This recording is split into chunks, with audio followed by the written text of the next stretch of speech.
అందరికీ నమస్కారం. ఇవాళ మనతో ప్రముఖ ఆధ్యాత్మికవేత్త జ్యోతిష్య వాస్తవ పండితులు బ్రహ్మశ్రీ ఉమామహేశ్వర గారు మనతో ఉన్నారు. ఆగస్టు నెలలో కర్కాటక రాశి వారికి ఎలాంటి ఫలితాలు ఉండబోతాయో వారి మాటలను తెలుసుకుందాం. గురుగారు నమస్కారం. ఆయుష్మాన్ భవ. గురుగారు, ఆగస్టు నెలలో కర్కాటక రాశి వారికి ఎలాంటి ఫలితాలు ఉండబోతున్నాయి కాస్త వివరించండి. ఆగస్టు నెల కర్కాటక రాశి అష్టమ శని ప్రభావంతో ఉంది. కర్కాటక రాశికి అష్టమ శని ప్రభావం జరుగుతూ ఉంది. అష్టమ శని అనగానే కష్టాన్ని ఇచ్చేది. శని ప్రభావ విధానంలో అంటే ఒక 60 సంవత్సరములు వయసు ఉన్న కర్కాటక రాశి వారంటే 55-60 సంవత్సరముల వయసు ఉన్న కర్కాటక రాశి వారికి అయితే ఏ విధమైనటువంటి కష్టములు నష్టములు చేకూర్చకుండా ఉన్నతమైన స్థానాన్ని చేకూరుస్తున్నాడు శని భగవానుడు. అలాగే 30 సంవత్సరముల లోపు కలిగిన వయసు కలిగిన యువతులు ఉన్నవారికి ప్రప్రథమంగా ఈ యొక్క అష్టమ శని వచ్చింది. అష్టమ శని ప్రప్రథమంగా వస్తే కష్టాన్ని ఎక్కువగా కలిగిస్తూ ఉంది. ఆ కష్టాన్ని కలిగించడం వల్ల అనేక రకములైన ఇబ్బందులు ఎదుర్కోవాల్సి వస్తుంది. ఈ కర్కాటక రాశి వారికి ప్రస్తుత కాలంలో ఉన్న పరిస్థితిని చూస్తే ఆగస్టు నెలలో ఆగస్టు 16వ తారీఖు వరకు కూడా అనుకున్న పనులకు ఆటంకము కలిగించే విధంగానే ఉంది. ఏ పని చేద్దామన్నా ఎంత సమర్థించుకుని మెల్లగా ఉందామన్నా అది ఉండలేని స్థితి వస్తుంది. అంటే శత్రుపీడనా విధానం పెరిగిపోతూ ఉంది. అంటే మిత్రులే శత్రులు అవుతున్నారు. బంధువర్గం వారు అనేక రకములైన మాటలతో ఇబ్బంది పెట్టే పరిస్థితులు కలుగుతూ ఉన్నాయి. అటువంటి పరిస్థితుల వల్ల అనేక రకములైనటువంటి దుడుకు స్వభావానికి గురవుతున్నారు ఈ కర్కాటక రాశి వారు. అయితే ఇక్కడ ఇంకో విషయం కూడా చెప్పుకోవచ్చు. వివిధ జ్యోతిష్యులు చాలామంది కర్కాటక రాశి వారికి ఏముందండి, కోట్లు సంపాదించేస్తున్నారు, అనుకున్నదంతా జయం సాగుతుంది, అనుకున్నది అనుకున్నట్టుగా వచ్చేస్తుంది, ఎక్కడ లేని సౌకర్యాలు కలుగుతున్నాయి, ఎంతోమంది వస్తున్నారని చెబుతున్నారు. అది అనాలిసిస్ ప్రకారంగా, నా పరిజ్ఞాన ప్రకారంగా రాశిలో ఉన్న విధానాన్ని ఈ యొక్క గోచారంలో ఉన్న గ్రహ సంపుటిని లెక్క వేస్తే అష్టమ శని ప్రభావం అధికంగా 30 సంవత్సరముల లోపు వారికి ఉంది. అలాగే 35-40 సంవత్సరాల వారికి ఉంటే మధ్యమంగా ఉంది, ఎక్కువగా లేదు. అలాగే 55 సంవత్సరములు దాటిన వారికి అయితే ఏ విధమైన కష్టము లేదు. భగవద్జ్ఞానంలో ఉంటారు, అలాగే తీర్థయాత్రలు చేస్తారు, ఉన్నతమైన పరిస్థితుల్లో మారుతారు, కొత్త బంధుత్వాలను కలుపుకుంటారు. అంటే వివాహం కాని వారికి వివాహ విధానాన్ని ఆలోచిస్తారు. కారణం ఏంటి? ఈ ఆగస్టు నెలలోని గురుమూఢ్యమి శుక్రమూఢ్యమి గతించింది. మొన్నటి వరకు గురుమూఢమి శుక్రమూఢం వల్ల వివాహాలు లేవు. వివాహాలు లేకపోతే వివాహం అనేది లేకపోతే ఏ ఒక్కరికి కూడా సుఖ సంతోషంగా ఉండదు. ఎందుకంటే వివాహం లేకపోతే ధనవంతుడు డబ్బు దేనికి ఖర్చు పెడతాడు? దేనికి ఖర్చు పెట్టడం.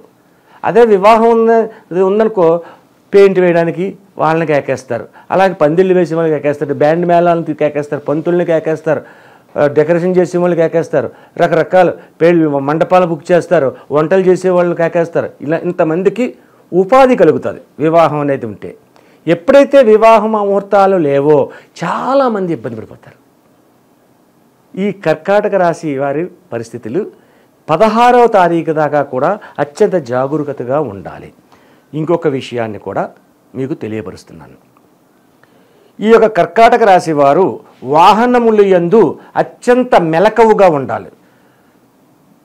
చాలా బాగా ఫాస్ట్గా నేను డ్రైవ్ చేయగలను అని ఫాస్ట్గా డ్రైవ్ చేయడం కానీ, అజాగ్రత్తగా ఉండడం కానీ, చుట్టుపక్కల పరిసరాలను చూడకుండా ఎదరికి దూసుకుపోవడం కానీ చేస్తే రోడ్డు ప్రమాదాలు జరిగే అవకాశాలు ఉన్నాయి. ఇటువంటివన్నిటికీ కూడా అత్యధికమైన జాగరూకతని వహించాలి. ఎందుకంటే అష్టమ శని ప్రభావం అత్యధికంగా కనపడతా ఉంది. అష్టమ శని ప్రభావాన్ని చూపిస్తుంది ఇది.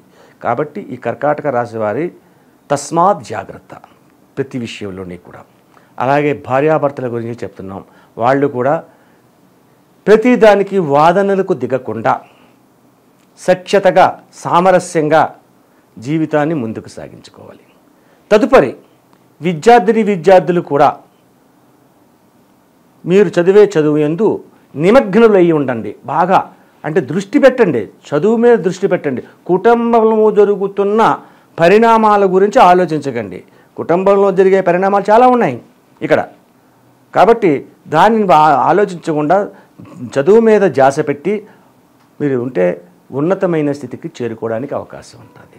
అలాగే వ్యాపారస్తులు కూడా ఆచితూచి మాట్లాడుతూ అనుకూలవంతమైన వ్యాపారానికి చేయాలి.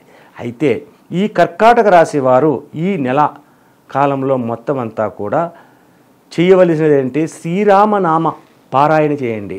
లేదంటే రామాలయాన్ని సంప్రదించండి, అక్కడికి వెళ్ళండి, సందర్శించి రాముణ్ణి ప్రార్థించండి. రామనామ పారాయణాన్ని మించినది ఏదీ లేదు.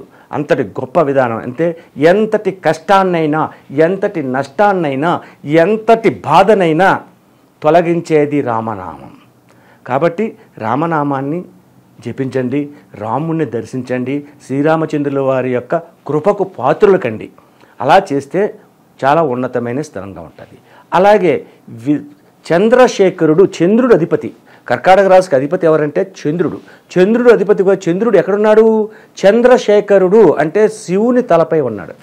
కాబట్టి శివాభిషేకాన్ని కూడా చేయించడానికి అవకాశం చేసుకోండి. ఎందుకంటే ఈ నెలలో 5 సోమవారాలు వచ్చాయి కాబట్టి ఈ 5 సోమవారాలు కూడా ఈశ్వరుడికి అభిషేకాన్ని చేయించండి. అభిషేకం చేయించినందువల్ల ఉన్నతమైన స్థానంగా ఉంటుంది. ఇంకోటి ఏంటంటే ఈ కర్కాటక రాశి వారికి అభిషేకం చేసే సమయానికి అల్లనేరేడు పళ్ళు ఎక్కువగా దొరుకుతున్నాయి.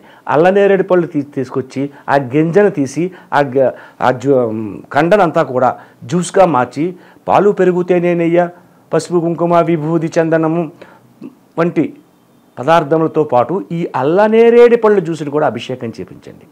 అందులోని తప్పనిసరిగా పచ్చ కర్పూరం అని పూజా ద్రవ్యాలు అమ్మే షాప్లో ఉంటుంది.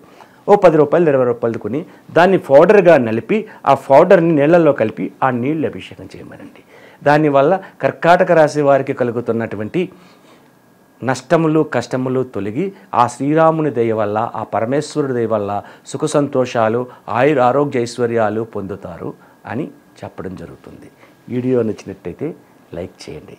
సర్వే జన సుఖినో భవంతు.